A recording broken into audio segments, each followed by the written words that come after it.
ఎతమా నన్ను పలకరించుడు దయమా అబ్బని తీయని దెబ్బ. ఇప్పుడు ఈ పాట పాడుతున్నాం ఎంత ఇప్పుడా? అరే మర్చిపోయావా? సినిమాకి వెళ్తున్నాం కదరా చిరంజీవి గారిది. అరే బాబు జగదేక వీరుడు అందులో పాటలు పాడుతున్నా. అద్భుతం. సో రీమిక్స్ చేస్తున్న సాంగ్స్ ఇప్పుడు సినిమా రిలీజ్ అవబోతుంది. రిలీజ్ అయ్యింది ఆల్రెడీ.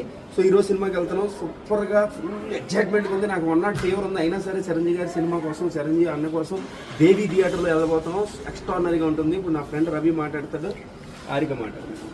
నేను సినిమా చూశానండి, చాలా చూశాను. అది లెక్కలేని సార్లు చూశానండి. చిన్న టీవీలో చూశానండి. ఇప్పుడు పెద్ద స్క్రీన్ మీద చూస్తుంటే, బిగ్ స్క్రీన్ మీద అది చెప్పడం ఆనందం ఉంది. అది మన megastar cinema release. First time మేము రిలీజ్ వెళ్తున్నాం. ఇప్పటిదాకా ఎన్ని మూవీస్ రిలీజ్ అయ్యామో మేము వెళ్ళలేదు. ఫస్ట్ టైం ఈ సినిమా. కరెక్ట్, ఇది ఇంపార్టెంట్ పాయింట్. ఫ్రెండ్స్ అది కూడా దేవి థియేటర్ లో అన్నమాట. సో ఇప్పుడు ఫస్ట్ టైం రిలీజ్ సినిమాకు ఇప్పుడు ఏ సినిమా లేదు. ఫస్ట్ అన్ని సినిమా వల్ల, అది జగదేక అతిలో సుందర సినిమా వల్ల వెళ్తున్నాం. శ్రీదేవి గారికి శ్రద్ధాంజలి కడుతూ, శ్రీదేవి గారు గొప్ప దేవత, అతిలోక సుందరి అని పెట్టారు. ఆ పేరుకి నిదర్శనం శ్రీదేవి గారు.